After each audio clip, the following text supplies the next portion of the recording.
sa baryo sa pambato. Pumunta ng LA nagtrabaho para makatulong sa nanay dahil sa hirap ng buhay. Pero masaya pa rin ang kulay pag kumain nagkakamay. Yung kanin, chicken adobo, yung sila binibenta sa kanto. Tagay mo na nga ang baso, pare ko, inuman na tayo. Filipino, Filipino, Filipino, Filipino. Bebo, bebo, bebo.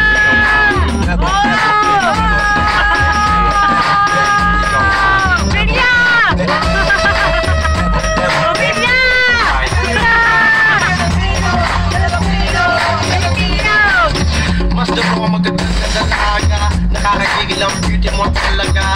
Love hindi nakakasawa. Ikaw lang ang gusto makasama. Yung bahay